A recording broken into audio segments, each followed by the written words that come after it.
A graça e a paz, queridas. Amém. Pode se sentar. Glória a Deus. Nós estamos gratos ao Senhor por essa oportunidade que Ele nos dá, nos reunindo aqui em torno da sua palavra, da sua bendita palavra, para nos ensinar aquilo que está no coração dEle. Esse é o anseio do nosso coração, amém? Que Ele fale o que Ele quer falar, que Ele faça o que só Ele é capaz de fazer nos nossos corações. Romper. Quando eu recebi, né, essa incumbência de estar falando nessa conferência, cujo tema é romper, eu fui buscar no dicionário o que é romper. Segundo o dicionário da língua portuguesa, romper pode ser muitas coisas. Então, pode ser separar-se em pedaços, despedaçar-se, partir, rasgar-se, desgastar-se com o uso, interromper, suspender, fazer golpe, ferida, cortar. Olha, tudo isso pode ser romper. Passar através de, atravessar, penetrar, abrir caminho através de, fazer sulcos, sulcar, arrombar, rebentar, sair com ímpeto, jorrar, investir, atacar. Tudo isso é romper, gente. Infringir, violar, cortar relações com alguém, terminar uma relação, isso também é romper. Desligar-se de, isso também é romper. E eu gostei do último. Dar início a. Começar. Senhor, nós te bendizemos nessa noite. O Senhor é o motivo de nós estarmos aqui. Não há outro motivo. E se há outro motivo, ele deve ser destituído agora do nosso coração. O Senhor é o autor da vida, o Deus da nossa salvação. E nós queremos ter todas as nossas atenções agora apenas no Senhor e na sua bendita e verdadeira palavra. Que as distrações sejam tiradas agora. Que falsos ídolos sejam derrubados do trono do nosso coração. E que a sua palavra poderosa, eficaz, mais cortante que a espada de dois gumes, modifique-nos para sempre a partir dessa noite. Nos dê nova compreensão da tua palavra e da tua vontade para cada um de nós. Porque queremos romper para a glória do teu nome, em nome de Jesus. Amém. Abra sua Bíblia comigo no Evangelho de Lucas, capítulo 1. Para o pessoal da mídia aí, eu vou usar a versão NTLH. Eu não sei se vocês têm aí disponível a nova tradução da linguagem de hoje, NTLH.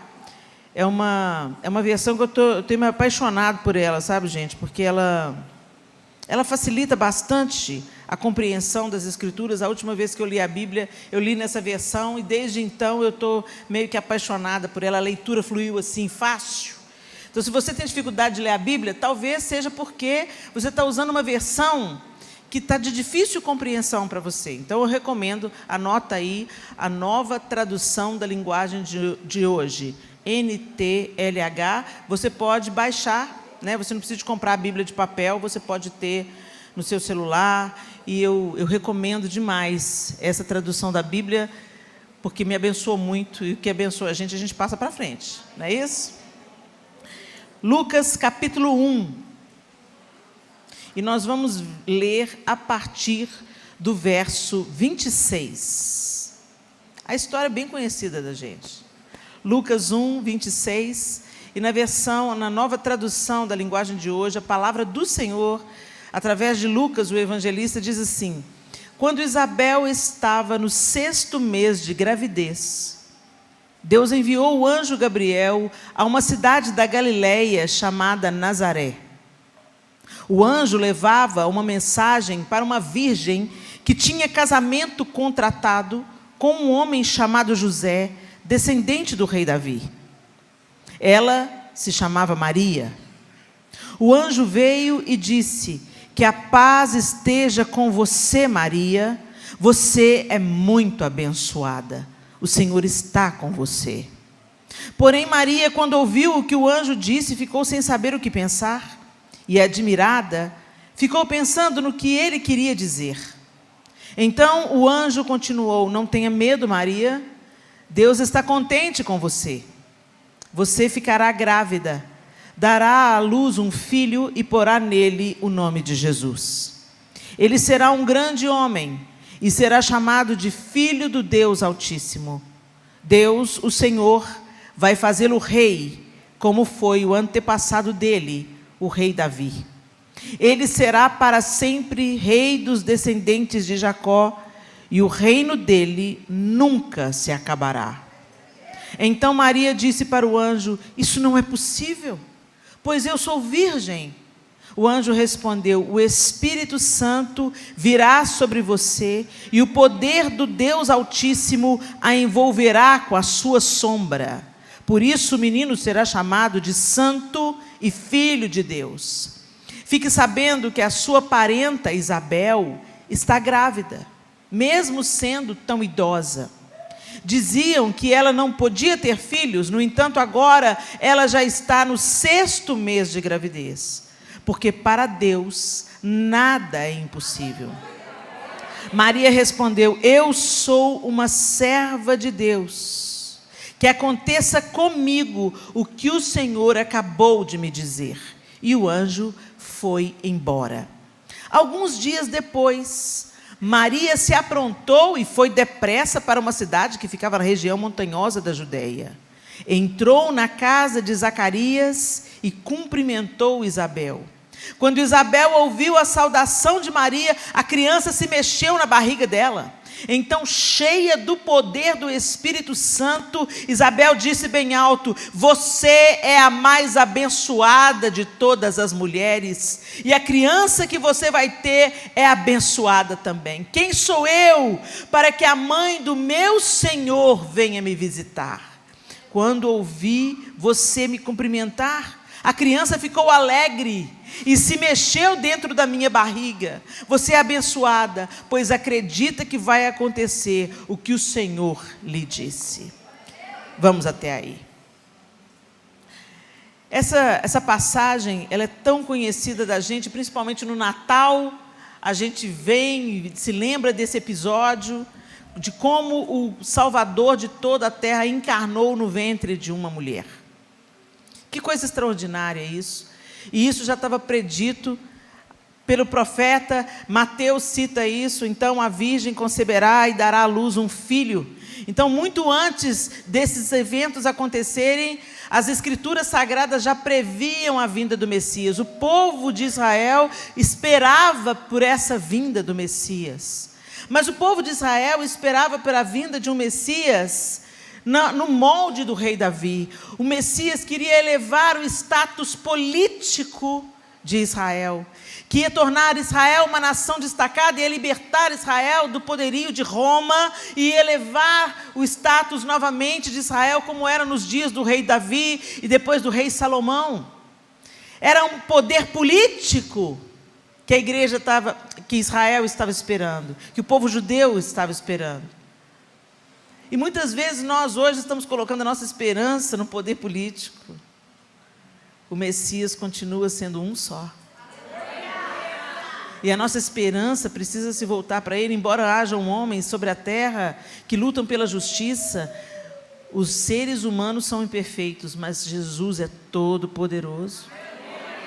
E às vezes os outros ídolos do nosso coração precisam ser destituídos, mesmo que sejam bons ídolos.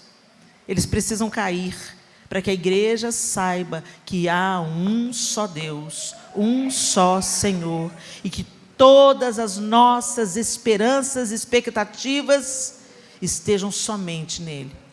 Nós estamos vivendo dias difíceis, e as pessoas estão se desesperando. Por quê? A Bíblia falou que os últimos dias seriam trabalhosos, que a maldade tomaria conta de tudo, que o que é certo ficaria errado e o que é errado ficaria certo? Não há surpresa nenhuma. Quando houve o resultado das eleições, muita gente veio desesperada. Como é que vai ser? Vai ser do jeito que Deus quiser que seja. E eu coloquei no meu Instagram assim, olha, no trono não há alternância de poder, Jesus segue reinando.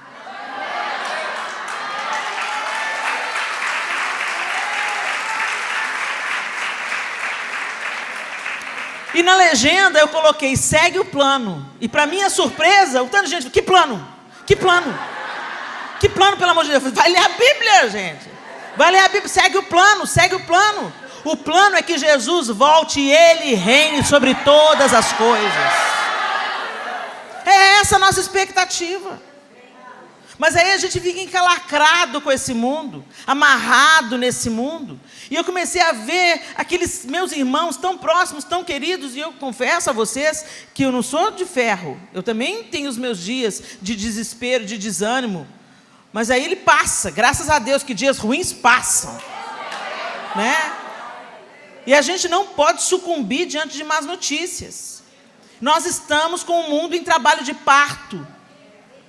E a gente estava falando sobre isso no almoço. Trabalho de parto é o quê? Contração. E quem teve filho aí, parto normal, eu tive 4. Sabe do que eu estou falando? Começa uma dorzinha. Um desconforto. Daqui a pouco melhora. Você fica ótima. Nem parece que você está parindo uma criança.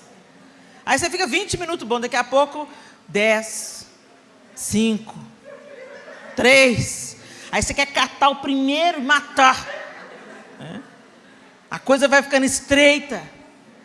Eu lembro quando eu tive a minha primeira filha, que o João ficou simplesmente desesperado, porque aí as contrações começavam e eu peguei o braço dele e detonei o braço dele. Você que fez isso comigo.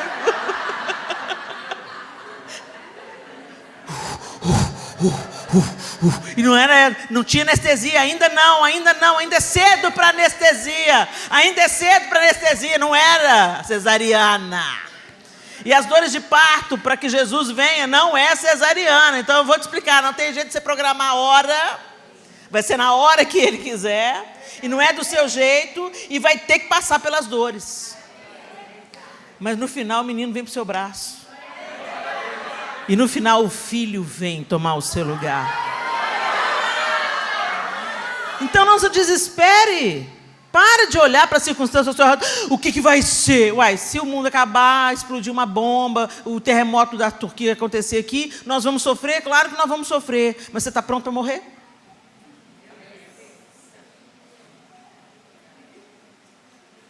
Você está pronto para morrer? Se você precisar morrer hoje, você está pronto?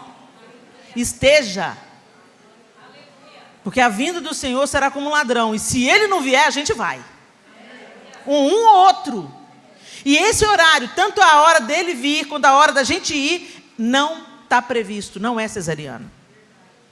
A gente precisa de estar pronto.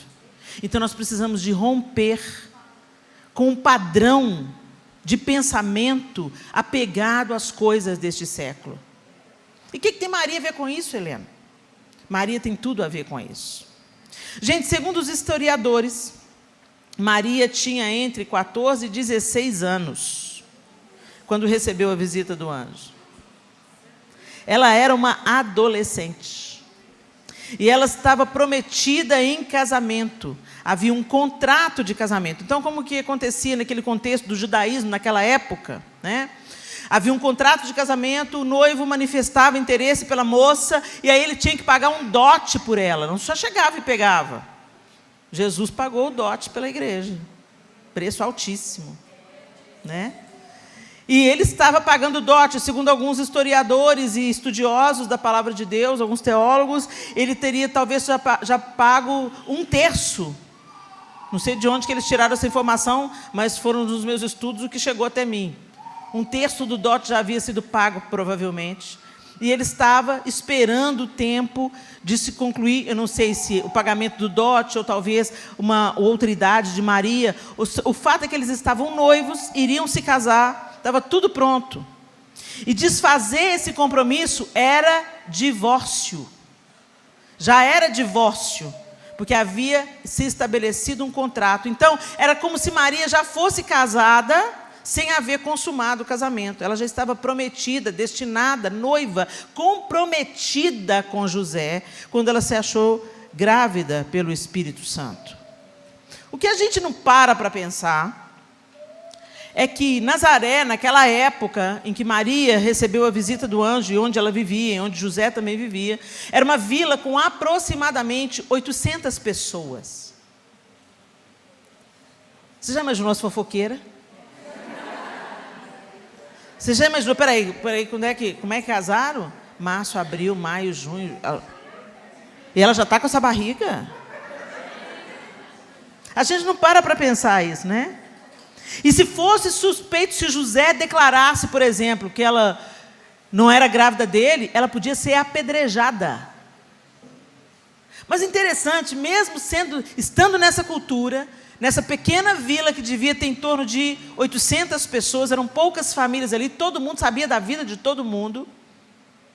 Mesmo com isso tudo, Maria não começou a fazer uma lista de perguntas para o anjo. Mas peraí, aí isso me colocou numa situação complicada, Senhor. Como é que eu vou fazer com José? E meu pai e minha mãe, o que eu vou dizer para eles? O senhor vai arcar com essa responsabilidade? Ela não entrou nesse... Ela só fez uma pergunta, mas como que isso vai acontecer se eu nunca estive com José? Eu nunca me relacionei com homem nenhum. Como que eu vou ficar grávida? É uma coisa da natureza. Como que eu vou ficar grávida quebrando uma lei da natureza?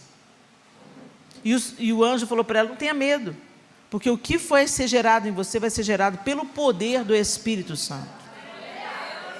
E aí, depois daí para frente, o anjo dá um spoiler para ela, um caminho de escape, uma via de esperança. Isabel, sua parenta, aquela que todos diziam que não podia ser mãe porque já era idosa, já está no 6º mês de gestação. O anjo não mandou ela ir atrás, só falou que ela estava grávida. E ela falou, bendito então seja o Senhor, eu sou a serva de Deus, que aconteça comigo o que o Senhor acabou de me dizer. Como assim? Se fosse com você? A primeira coisa que a gente pensa é na nossa situação terrena. Espera aí, eu estou noiva de um outro homem, vou aparecer grávida. Meu pai e minha mãe vão pensar que eu me deitei com José. E se José dizer, eu não deitei comigo, vão pensar que eu sou o quê? Uma safada, uma sem vergonha, que deitei com outro cara. O que a vila de 800 pessoas vai falar? Todo mundo aqui sabe da minha vida. Eram muitas circunstâncias. E podia terminar em morte. Se ela fosse considerada culpada, ela seria apedrejada até a morte. Não é sério, gente? Mas ela não se preocupou com nada. Para você romper, seja em qualquer área da sua vida, você precisa aprender a confiar. A premissa para que a gente avance, e voltando agora para aquilo que o dicionário contou para a gente, né? Vamos revelar. Se a gente quer atravessar, abrir caminho através de, se a gente quiser dar início a algo novo, se a gente quiser começar algo novo, a gente precisa de aprender a confiar. É muito fácil a gente dizer que a gente confia em Deus. Mas essas situações recentes que a gente tem vivido, têm revelado como a igreja está imatura, confiada em estruturas humanas, apegada aos prazeres terrenos, esperançada na conta no banco, na segurança financeira, na segurança do emprego, na segurança das relações humanas. E a gente viu com esse episódio trágico que aconteceu na Turquia, que basta as placas tectônicas se moverem debaixo da terra, quilômetros e quilômetros debaixo da terra. É como se Deus fizesse isso com a terra. Nada fica de pé.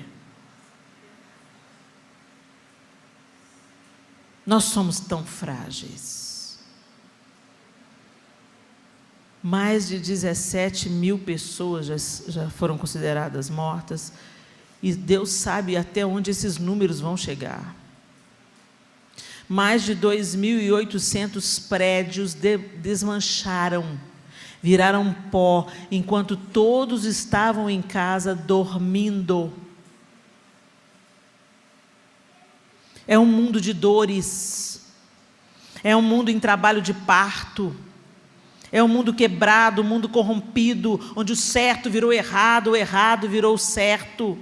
Mas como nós somos apegados à matéria, como nós somos apegados a essa vida, como nós somos apegados à nossa casinha, ao nosso carrinho, ao nosso conforto, ao nosso empreguinho, às nossas roupitas. Nós mulheres, então, temos muito mais coisas para nos apegar, né? E aquela galera que fala assim, não, eu quero que Jesus volte, mas espera mais um pouquinho, deixa eu casar primeiro. Você não está entendendo, gente, o casamento terreno, ele é só uma sombra do grande casamento que está para acontecer. Toda alegria, toda plenitude, todo gozo que um casamento saudável terreno pode proporcionar, nem se compara ao que está preparado para nós quando a noiva se encontrar com o noivo. Tudo é paliativo, só para a gente aguentar e esperar. Vai ser tão prazeroso, tão intenso, tão magnífico, tão maravilhoso, tão indescritível, que esse casamento terreno não vai mais precisar acontecer para nós sentirmos realização e plenitude. Algo extraordinário. Mas a gente é apegado à mesquinharia, a gente é apegado a coisinhas. E por que a gente se apega a coisinha? Porque o coração do homem não fica com o trono vazio. A gente sempre elege alguém e coloca no trono do nosso coração. E se o Senhor não ocupar plenamente as nossas atenções, a primazia da nossa vida, outros ídolos irão se assentar no nosso coração. O seu coração nesse momento não está vazio. E muitas vezes, minha irmã, eu tenho que te falar, você pensa que o seu coração é o Senhor que está entronizado dele, mas não é. Você tem tempo para tudo, mas não tem tempo para Ele. Você investe dinheiro em tudo, menos no reino. Você gasta como se não houvesse amanhã, quando é a roupa para o casamento, quando é o penteado, vão retocar a raiz, vão fazer a unha de gel, de não sei mais o que, vão fazer o alongamento de cílios, aí a gente não poupa, mas na hora da oferta, a gente cata as moedinhas no fundo da bolsa. Quando fala oferta missionária para mandar para ajuda para a Turquia, ai, mas eu queria tanto ajudar, mas eu não posso. Se cada um der R$5, vai fazer diferença na vida de muita gente. Não é sobre quantidade de que se dá, é sobre o desejo do coração. Enquanto nós estávamos aqui adorando, veio um cântico novo na minha vida, e eu cantei, eu quero te dar tudo que eu tenho, ainda que sejam 2 moedas. Tudo que eu tenho é teu, ainda que sejam 2 moedas. Será que tudo que nós temos é do Senhor? E é muito interessante, a gente pega esse tema e pensa, romper, atravessar, começar, viver plenamente tudo que Deus tem para mim. É maravilhoso, mas se Ele não está no trono do seu coração, é só um auto-engano. É só a manivela. Sabe, fazendo você igual aqueles bonecos de posto de gasolina. Na conferência fica todo mundo motivado. Aí acaba o vento. Na quarta-feira está todo mundo assim, ô luta, ô vida difícil, ô meu Deus, é muito triste. O mundo jaz no maligno, gente. O mundo está entregue a Satanás. Mas nós somos os embaixadores do reino de Deus no mundo em trevas. E Ele vem reivindicar o que é dele. Mas a gente inverteu as coisas.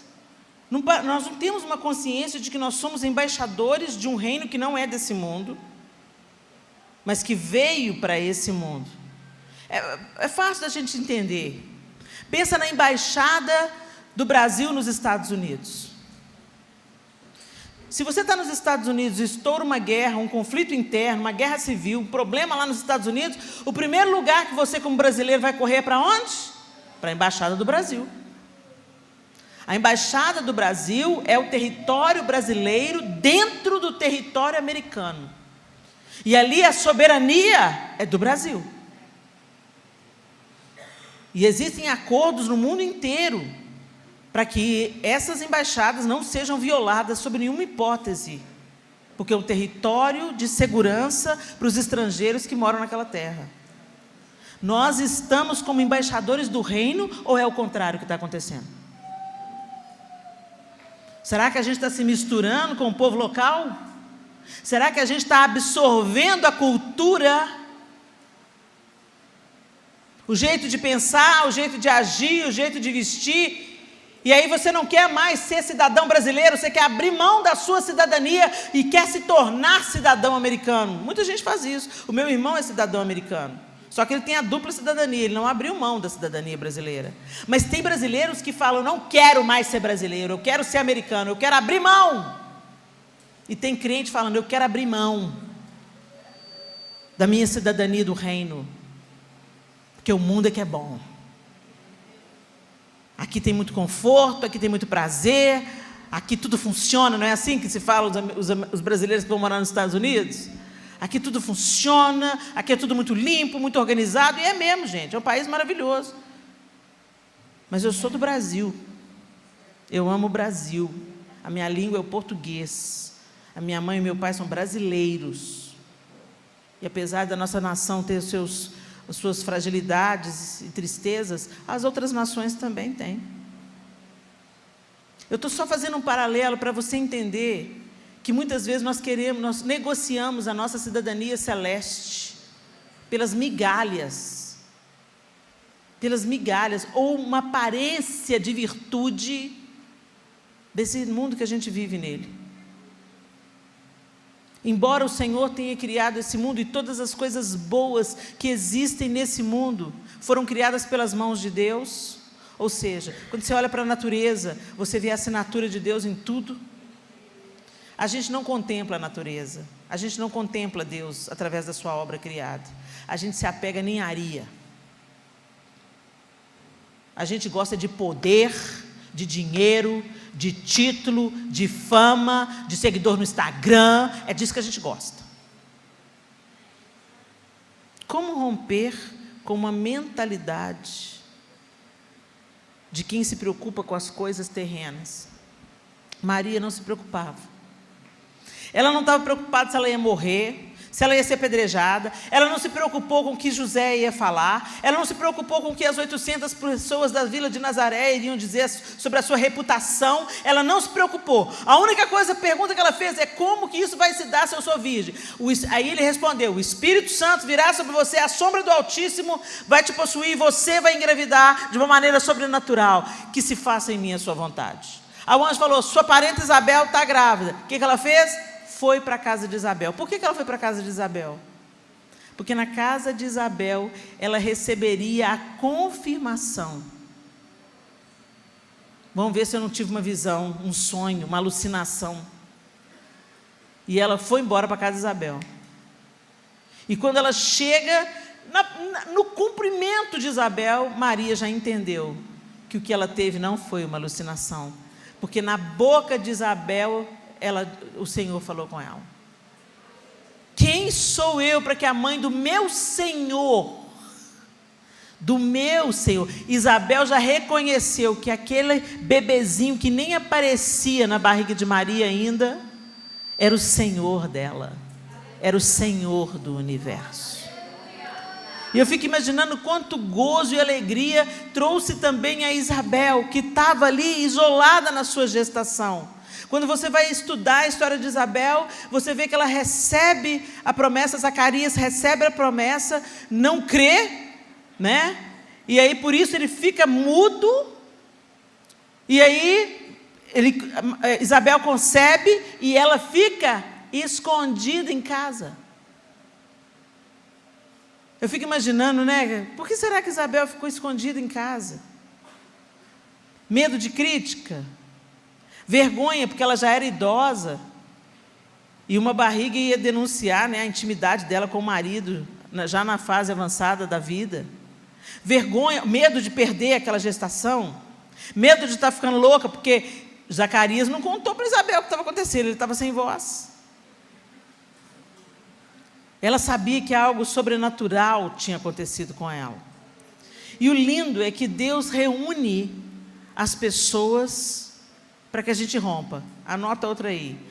O primeiro passo é, para você romper, você precisa confiar plenamente. O segundo passo, para você romper, você precisa de alguém rompendo junto com você. Ninguém rompe nada sozinho.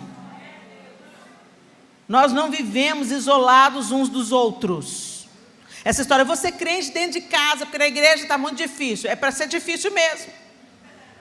Se fosse para a gente ser crente sozinho, para que Deus ia ter criado a igreja? Para dar confusão, BO, fofoca? Não, é porque na igreja que se exercita paciência, domínio próprio, benignidade, bondade, mansidão.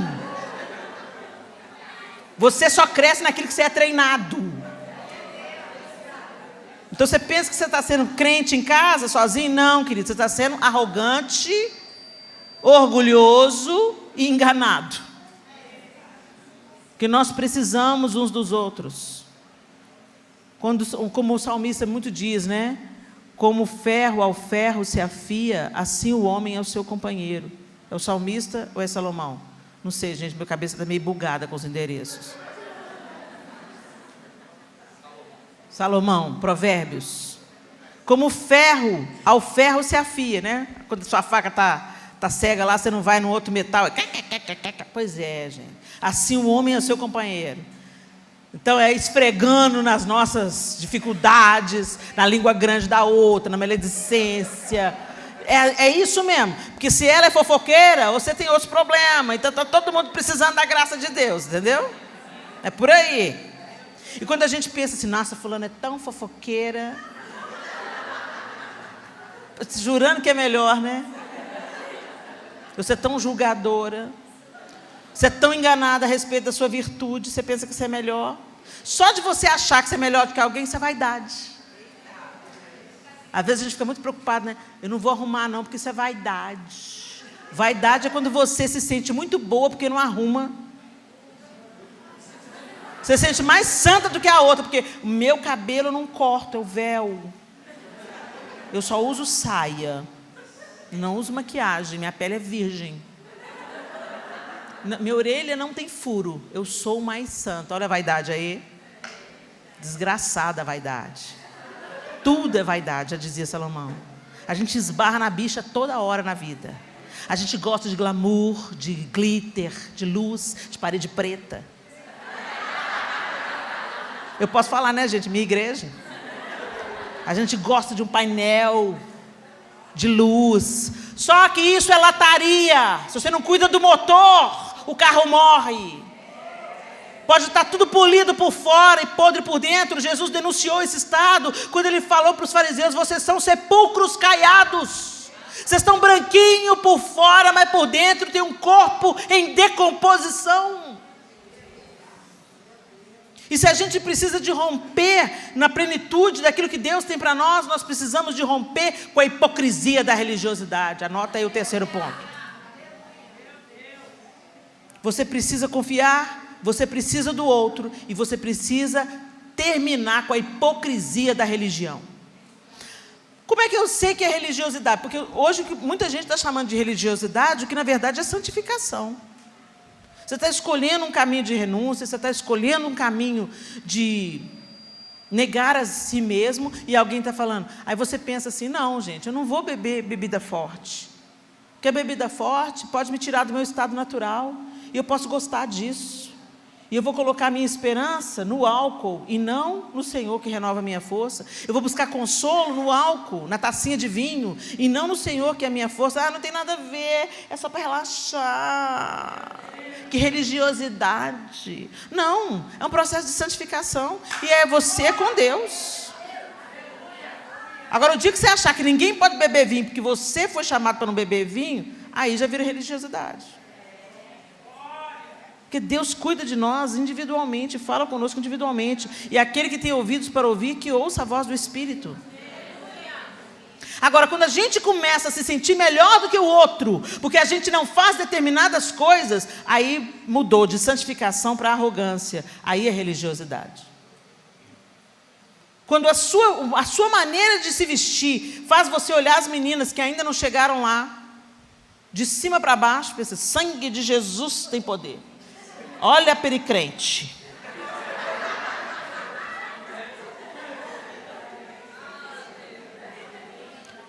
Gente, a gente constata coisas. Tem coisas que são preto no branco.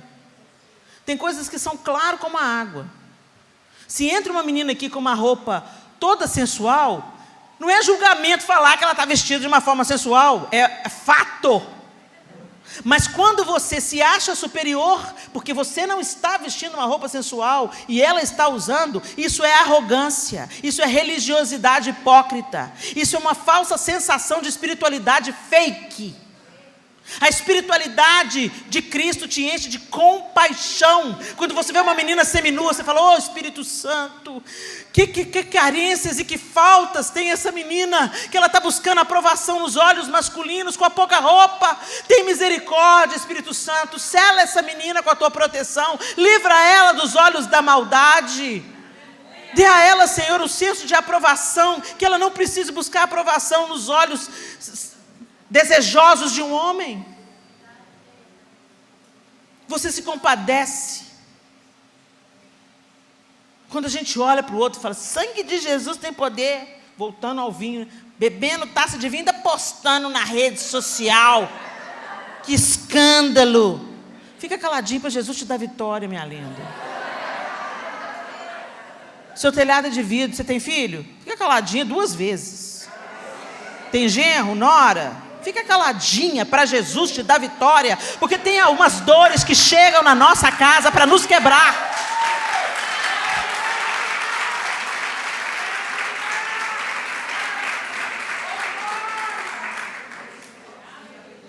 Tem umas dores que Deus permite na nossa vida para quebrar o nosso topete, a nossa arrogância. Então eu vou te dar um conselho de uma mulher madura. Eu já estou contada lá com as de Tito, as mulheres mais velhas, ensinei as mais novas. Deixa eu falar com você, minha linda. Para você romper, você tem que quebrar com a hipocrisia da religiosidade. Santificação, sim e sempre. Uma crescente estrada de santificação, onde você vai aprendendo a abrir mão de algumas coisas que não edificam. Não porque você vai ser salva por isso, mas porque você ama o Senhor demais para aborrecê-lo com coisas pequenas. Você quer alegrar o coração de Deus, porque você foi salva. Você quer trazer gozo ao coração de Jesus, porque Ele te salvou quando você não merecia coisa nenhuma. A santificação é uma resposta ao amor de Deus, e não uma condição para ser salvo. Você está andando uma vida reta? Não é por isso que você é salva. Você é salva pela graça, mediante a fé. Se você acha que o seu procedimento é que te salva, que te coloca no céu, não é não, minha linda. O que te coloca no céu é o sangue de Jesus. O sacrifício da cruz te reconciliou com Deus. E uma vez que a gente entende a reconciliação, você não consegue mais viver a vida porca que você vivia antes.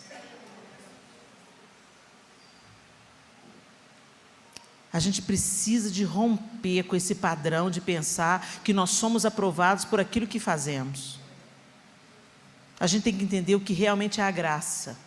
Nós não merecíamos nada, miseráveis pecadoras, condenadas à morte, e veio Jesus e pagou a escritura de dívida que era contra nós, e nos deu acesso ao Pai, pelo novo e vivo caminho aberto pela cruz de Cristo.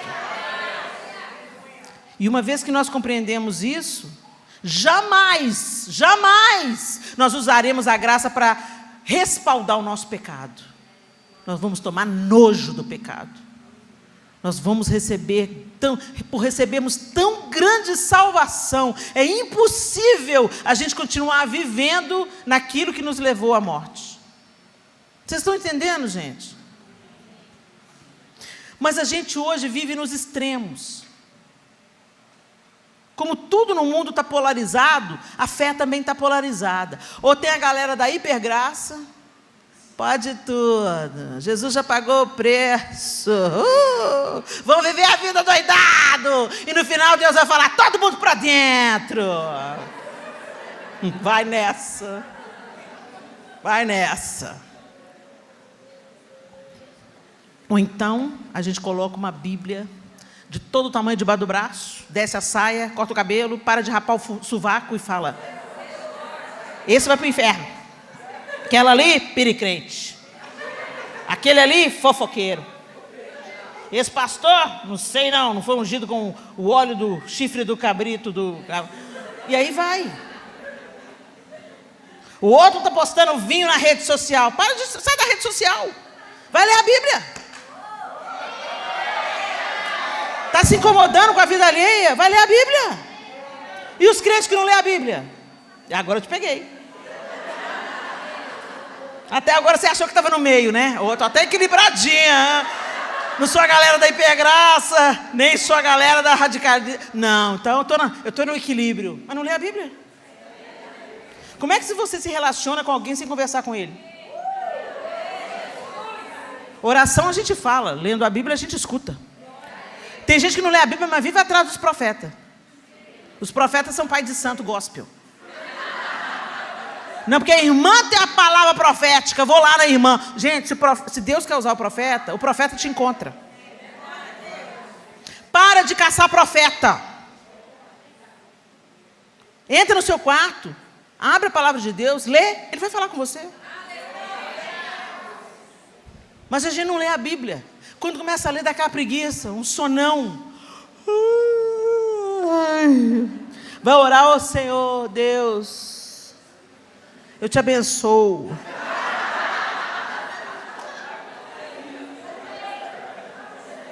Ô Senhor.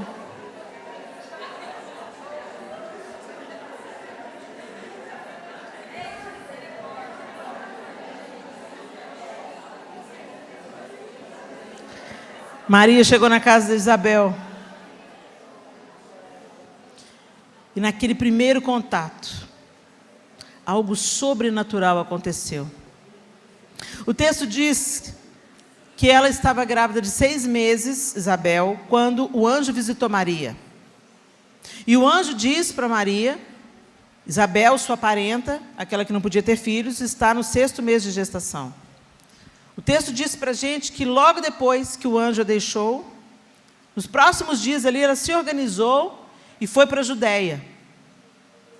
Teve uma viagenzinha ali, que ela deve ter feito a pé, provavelmente, ou no lombo de algum jumentinho, que a região é montanhosa. E ela foi para a casa da parenta dela. E ela ficou com Isabel quanto tempo, gente? 3 meses. Então é fácil a gente concluir que os dias de Isabel se completaram. E Maria estava lá quando João Batista nasceu.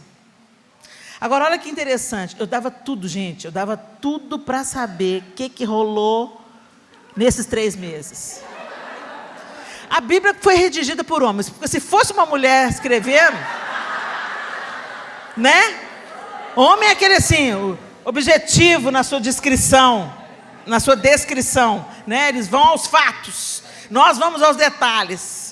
Aí aí não ia caber em todos os livros do mundo, né? Por isso que Deus mandou os homens escrever a Bíblia, porque precisava de ser um relato documental e não um romance, né? Mulher ia escrever cheia de detalhes, cheia de firula com cada frase, mas que eu confesso que eu fico curiosa de saber esse detalhe, mas olha, pensa comigo, uma era muito mais velha e estava grávida fora do tempo, uma era muito mais jovem e estava grávida antes do tempo. Mais uma vez eu volto a dizer, por isso a gente não rompe sozinho. Sempre vai ter alguém na nossa vida para nos ajudar a romper.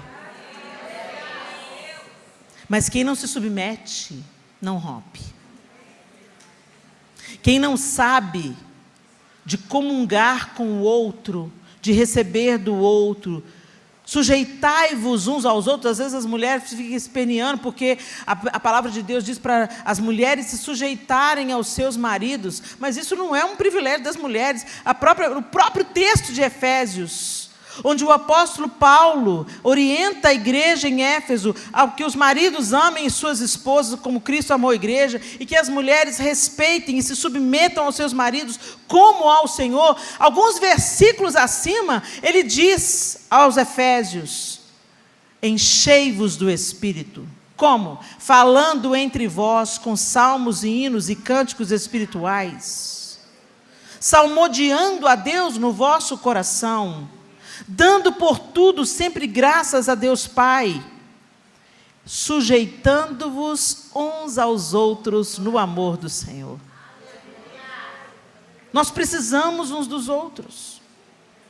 E quando a gente reconhece isso, já é uma forma de sujeição. Quando você fala, não preciso de ninguém, ou eu não quero precisar de ninguém, esse é o espírito de Lúcifer te governando. Tem nada do Cordeiro de Deus em você. Porque o Senhor, sendo Deus, se esvaziou de toda a glória e se sujeitou a Deus Pai, encarnando no ventre de uma adolescente, e se humilhou toda a sua vida, e morreu a morte mais humilhante que tinha para morrer. E nós, que somos vice-pecadores, procuramos os projetos de poder de Satanás. Queremos ser maiores que Deus. Não nos parecemos com o Filho, nos parecemos com Lúcifer. Em Filipenses diz, pois Cristo, mesmo sendo Deus, não julgou que o ser igual a Deus é algo que a Ele deveria se apegar. Antes se esvaziou, assumindo a forma de servo. Mas nós não queremos ser servos. Então essa palavra romper, ela enche o nosso coração de vigor e de vontade de eu vou atravessar, eu vou vencer, eu vou romper, eu vou prevalecer.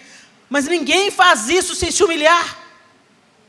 Ninguém faz isso sem se sujeitar, sem se submeter, sem aprender. O arrogante não aprende coisa nenhuma. Ele fala, mas tem dificuldade de ouvir. Ele pensa que sabe, mas não sabe nada. E como nós vamos romper? Eu fico imaginando que naquelas conversas, daqueles 3 meses, houve uma troca maravilhosa. Não era apenas uma mulher mais velha ensinando uma mais jovem. Era uma mais jovem ajudando a mulher mais velha nas dificuldades do último trimestre de gestação. Olha que troca maravilhosa. Todos nós temos algo a oferecer e todas nós temos algo onde podemos ser ajudadas, onde precisamos ser ajudadas. Isabel, com certeza, com muito mais sabedoria, vivência, muitos anos de história, podia aconselhar a Maria a ter calma, a confiar no plano de Deus. Maria, eu fico imaginando Isabel conversando com Maria, mas como é que eu vou contar isso para José, Isabel? Isabel falando para Maria, isso são minhas imaginações, né, gente? Isabel falando para Maria, quando Zacarias chegou mudo, eu não entendi, foi nada. Mas eu sabia, quando eu me descobri grávida, que aquela mudez dele estava relacionada com a minha gestação. Então confia, Deus nunca trabalha só de um lado. Enquanto Deus está trabalhando com você aqui, Maria, Deus está trabalhando com José lá. Quando ele receber essa notícia, Deus vai mover o coração dele. Talvez aquietando o coração de Maria, encorajando Maria, empoderando Maria. Tenha coragem, Maria, o Senhor é contigo. O que o anjo falou com você? Você lembra do que o anjo falou com você? E por outro lado, Isabel mais idosa, a água tirava no poço, não tinha pia dentro de casa. Todo o recurso que a gente tem hoje, eles não tinha geladeira, tinha água encanada, era tudo mais difícil. Aí eu fico imaginando o vigor de Maria, o prazer de Maria. Não, Isabel, deixa que eu lavo essa roupa. Não, Isabel, por favor, Isabel, não se esforce, deixa que eu cozinhe para você. Não, Isabel, está na hora de você descansar um pouquinho, põe as perninhas para cima. Talvez Maria estava lá na hora que João Batista rompeu e veio para a terra. Talvez auxiliando ali as parteiras. Nós precisamos uns dos outros. E logo depois que Isabel dá à luz, Maria volta para a sua cidade. E se acredita que foi nesse momento que ela recebeu, que José recebeu a notícia. Então você imagina, foi para a casa de Isabel. Voltou grávida. Por mais santo que José fosse, gente, Deus escolheu José também, tá? Inclusive, ele era da linhagem de Davi. Então, Deus escolheu não só Maria, Deus escolheu José. Por que eu sei que Deus escolheu José? Porque quando José descobre que ela estava grávida, que o filho não era dele, obviamente, porque ele nunca tinha se deitado com ela, ele planejou deixar Maria secretamente. Significa o quê? Que a culpa ia ficar para ele. Ele ia deixar Maria, porque ele não tinha condição de assumir o filho de outro homem, mas a conta ia ficar para ele. Foi ele que tomou posse da herança antes do tempo. Ele seria considerado um homem sem caráter. Ele tomaria a culpa para ele. Ele ia deixá-la sem expor que ela adulterou. Isso mostra que ele era um homem que amava muito. E que estava protegendo mais a Maria do que a reputação dele. O homem com o coração certo para o propósito de Deus. Então, quando Deus quer que a gente rompa, Ele sempre vai mandar alguém para facilitar o processo. Mas o lindo dessa história é que o Senhor fala com José. Não tenha medo de receber Maria como sua esposa. Lá em Mateus ele diz, porque o que nela foi gerado foi pelo poder do Espírito Santo. Ela conceberá e ela dará à luz um filho, e ela chamará ele de Jesus. Deus fala para José o nome que ele deveria ter, porque ele livrará o povo dos pecados deles. José também precisou de romper. E quando você viu o processo de rompimento de José, foi o autoesvaziamento. Nem sempre o romper, ele vem para... né? E aí a gente volta, para encerrar essa noite, a gente volta no conceito do dicionário. Se a gente fosse colocar, né, para José, um desses conceitos aqui, talvez fosse abrir caminho através de.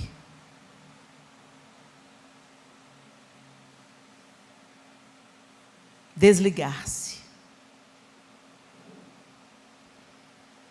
Desligar-se daquilo que ele sonhou. Desligar-se de ser o único na vida de Maria, né? Que coisa louca isso, né? Você já recebeu uma mulher com um pacotinho. E a responsabilidade de ser cuidador do Messias. A gente já pensou que de vez em quando devia dar um nó na cabeça de José e de Maria? Como que é assim que a gente está trocando fralda do Filho de Deus? Devia dar um nó. Quando eles encontraram Jesus aos 12 anos no templo. Mas vocês não sabiam que eu tinha na casa do meu pai? Qual dos dois? A gente não faz ideia, né, gente, no que significou para José. Depois a Bíblia diz que o Senhor falou que ele não poderia tocar nela até que ela desse à luz. Mas que depois ela poderia ser dele. Jesus teve irmãos e irmãs. A Bíblia diz isso, os evangelhos dizem isso, deixam isso claro. Inclusive, um dos irmãos de Jesus, Tiago, foi um dos líderes da igreja em Jerusalém, depois que o Senhor foi assunto ao céu. Então, depois José pôde ter Maria para ele. E ela não é menos santa por causa disso, gente. Porque bendito é o leito sem mácula, bendito é o casamento diante de Deus. Mas mesmo assim, José tendo Maria e podendo ter outros filhos, eles tinham um filho especial em casa. Um filho com uma incumbência celestial. E quando eles vão apresentar o menino, com 8 dias, no templo, o que Maria escuta? Uma espada irá atravessar o seu coração. Você vai sofrer grande sofrimento por causa desse menino. O caminho da redenção era o caminho da morte e do sacrifício de Jesus.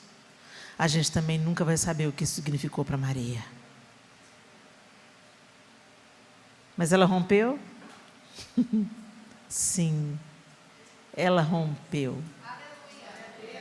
Ela teve o seu filho, o educou, o cuidou, o protegeu e o conduziu ao cumprimento do seu propósito. Que mulher extraordinária. Não, nós não cremos que Maria seja mediadora. A Bíblia diz que ela foi escolhida por Deus para um propósito, mas que o único caminho, verdade e vida é o filho que ela carregava no ventre. O próprio Jesus falou: eu sou o caminho, a verdade e a vida. Nenhum dos evangelhos você vai ver orientação para pedir a Maria, consultar a Maria. E eu falo isso com toda a reverência e respeito do meu coração, porque eu sou fã de carteirinha de Maria.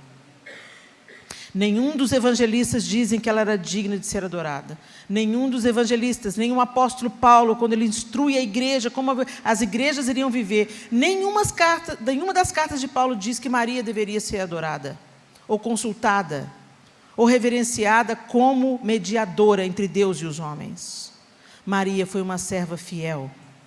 E ela diz isso com todas as letras, quando ela proclama o seu cântico. E é com esse cântico de Maria, uma mulher que rompeu, e que nos ajuda a romper também, que nos ajuda a saber que nós podemos romper. Se ela rompeu com tantos preconceitos da sua época, tantos tabus, tantas dificuldades, e Deus a levou à plenitude do propósito mais elevado, a mulher mais especial da Bíblia, Maria. Não foi a juíza Débora, não foi a rainha Esther, não foi a prostituta Raabe, não foi mulheres mais poderosas e influentes. A mulher mais poderosa da Bíblia foi mãe. Então aprenda a romper, compreendendo que romper no seu propósito em Deus não é ser conforme o mundo molda para você, mas é cumprir e acolher o plano que Deus tem para você. Não se amolde a esse século, não se convença, não se venda, não se deixe seduzir pelos projetos de poder deste mundo. Mas entenda que você pode romper como mãe, você pode romper como esposa, você pode romper como filha de Deus, você pode romper no seu trabalho, sendo uma funcionária exemplar, você pode romper na sua igreja, servindo nas coisas mais simples, não para ser vista, mas para cumprir o seu propósito sobre a terra. Não se deixe enganar. E Maria termina dizendo: a minha alma anuncia a grandeza do Senhor. O meu espírito está alegre por causa de Deus, o meu Salvador, pois Ele lembrou de mim, sua humilde serva. De agora em diante, todos vão me chamar de mulher abençoada. Sim, mulher muito abençoada. Olha nós aqui no século 21, chamando a Maria de mulher abençoada. Porque o Deus poderoso, fez grandes coisas por mim. O seu nome é santo, e Ele mostra a sua bondade a todos os que o temem, e em todas as gerações. Deus levanta a sua mão poderosa e derrota os orgulhosos com todos os planos deles, derruba dos seus tronos reis poderosos e põe os humildes em altas posições, dá fartura aos que têm fome e manda os ricos embora com as mãos vazias. Ele cumpriu as promessas que fez aos nossos antepassados e ajudou o povo de Israel, seu servo. Lembrou de mostrar a sua bondade a Abraão e a todos os seus descendentes para sempre. Maria ficou mais ou menos 3 meses com Isabel e depois voltou para casa. O cântico de Maria nos mostra quem é o poderoso que a sustentou. Então, se você quer romper, confie nesse Deus poderoso. Se você quer romper, entenda Ninguém rompe sozinho. Maria precisou de Isabel, Maria precisou de José, Maria precisou das dicas do anjo. Ninguém rompe sozinho, coisa nenhuma. E entenda de uma vez por todas. Nós precisamos uns dos outros. Está em voga e está em moda. Vou viver em casa, vou ser crente em casa. Brasa fora do braseiro, esfria. Nós precisamos uns dos outros. Rompa com toda religiosidade hipócrita. Para que você rompa, você tem que entender que você não é melhor do que ninguém, porque você é evangélico. Você não é melhor do que ninguém, porque você já conseguiu avançar em alguns passos na sua vida, o que às vezes o outro não conseguiu. Você só está num trecho diferente da jornada. Isso não te torna melhor do que ninguém. Então olha para a pessoa que está do seu lado e diz: rompa com a religiosidade. E vá para o relacionamento, para a intimidade com o Pai. E isso vai fazer você romper. Amém?